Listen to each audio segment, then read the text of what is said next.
Twitter, there has been. I know everybody's sort of also that was getting number 2 in the locals poll, the Twitter Well, files and what the legal consequences might be. So this is the question now. Scott Adams, and I'm not calling anybody out. It's a legitimate question. I believe it's Scott Adams, or maybe it was Sticks.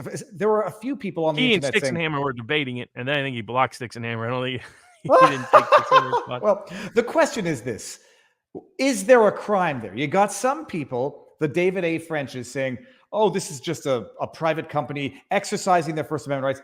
Is there a crime? I've been who was it? It's Robert Gouveia who is making an argument for disguised campaign contributions, so some form of election fraud or campaign finance fraud. And I forget what the other arguments were offhand, but is there a crime here? If it's the government, the censorship itself, no. And because I'm not a fan of broadening and liberalizing our now, I mean, according to the standards that were being used against Trump, yes, because they were trying to say Don Jr.'s meetings with people constituted in-kind contributions of values of information. Remember all that nonsense in that Senate meeting? My view has always been the same. First Amendment should radically restrict the scope of campaign finance laws. And we shouldn't call everything somebody does that helps a candidate a donation. It needs to be a donation, period. If it's not a donation, it shouldn't be covered, period.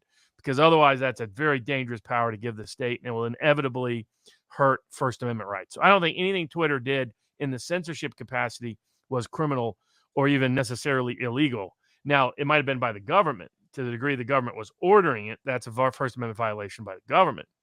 Where Twitter executives are in trouble, and I think a lot of these people talking about they can sue Twitter now. I don't necessarily agree with that either. I think you could sue the government, federal government, if you can prove. But again, this is already happening.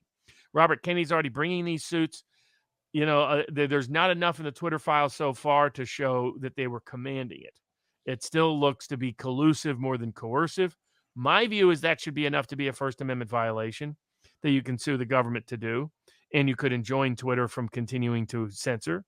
But the courts have not gone there yet. So it's going to depend on Bobby Kennedy's case in the Ninth Circuit and probably up at the U.S. Supreme Court ultimately. Is when does the government cross the line? When is collusion coercion? When is collusion doing what Jonathan Turley calls surrogate First Amendment violations? Mm-hmm. But where the executives are in trouble, individual executives, including Jack Dorsey, including that freaky Yole guy, whatever that guy's, I can't remember his last name. Is it that Yole fake lawyer? That lawyer. I mean, she's a real lawyer, but she was a bad lawyer. The lawyer who was coordinating this. The problem is my guess is Jack Dorsey's statements, he was maybe not even fully aware. So there may not be criminal liability for him, but for whoever prepped him. Because Twitter officially in a corporate capacity through these individuals and lawyers, including James Baker, the former FBI lawyer who was working at Twitter, who apparently may have tried to destroy documents while he was working at Twitter to keep them from being part of the Twitter files because he was pre-screening it to hide the FBI's role in coercing and collusively censoring President Trump and his supporters and a range of topics on COVID and on election integrity. But the problem is they made affirmative statements to the Federal Elections Commission. They made affirmative statements before Congress. They made affirmative statements to investors in SEC filings. And those statements consistently said, there's no censorship, period, going on. Not only that our rules are applied completely neutrally without any regard to party or politics. Those were false statements, and many of them were made under penalty of perjury. So that's where Twitter have some criminal exposure. They lied to Congress. They lied to their investors. They lied to the Federal Election Commission. They may have lied to the court in the Elon Musk and the Twitter case.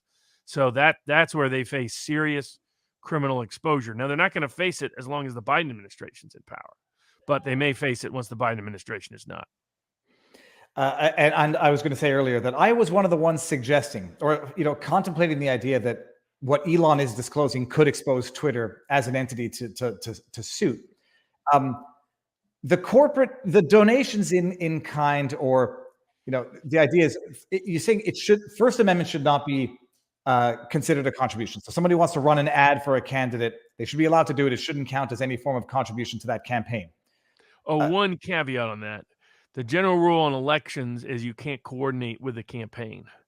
So to the extent they do determine that this was something of value to the campaign One problem that the Twitter executives have is that they were coordinating with the Biden campaign. Exactly. Well, they were coordinating with the DNC, which was, And some the people, DNC, both. some people's arguments for it's not state coercion because the DNC is a private political entity. That's true. But if they're The problem is the government side of the collusion. okay, it's interesting. So they were meeting with the FBI daily, and the FBI testimony in the Louisiana, Missouri case is that they were in fact ordering people removed. And it appears the only reason why they didn't show up in the first round of the Twitter files is because James Baker may have tried to destroy or delete those files or block those files from Matt Taibbi's access. Now, my theory was that, it just showed Elon Musk was still naive about who was at Twitter. Eric Hunley's theory was that he was trying to out Jim Baker, that he was going to create risk for Baker by letting Baker have the opportunity to expose himself, which clearly Baker did. And Baker, for those people who don't know, was general counsel to James Comey, helped coordinate Russiagate, helped cover up Spygate. Same guy. The level of corruption is unfathomable, Robert. It's unfathomable. And you've got people saying, no big deal. I'm getting bored of this. Move on. Okay. So there is an argument for campaign contribution finance laws, but you're not a fan of them. Collusion. Some people are saying fascism because it's literally, collusion between state and government, a state and private company, but that's not fascism is not a crime. Treason. None of these words that people are throwing around are going to have any. None of that has any application whatsoever. And there's not clear grounds to sue Twitter in many of these contexts.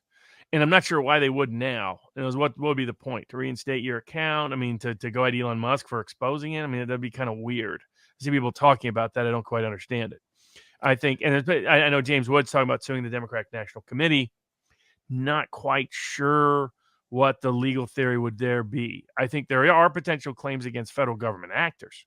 I think that's clearly the case. But I think otherwise, the more liability is criminal exposure on the backside for false representations to members of Congress. All right, and also the advertiser somebody wanted to let us know it's Styx Hexen Hammer 666. Oh yeah, Styx Hexen. Man, good. Come on, Styx. I'm going to call him Styx. He goes by Styx, but yeah, Styx Hexenhammer, HEXENHAMMER 666. He's into the occultish stuff, which is where the name came from. Okay, so it's fascinating. The corruption is staggering and astonishing, and we'll see where it goes with the next Twitter file dump. I guess it's a good segue, Robert, into the lawsuit to have Google recognized as a utility. I forget what state that's coming out. Is that Ohio?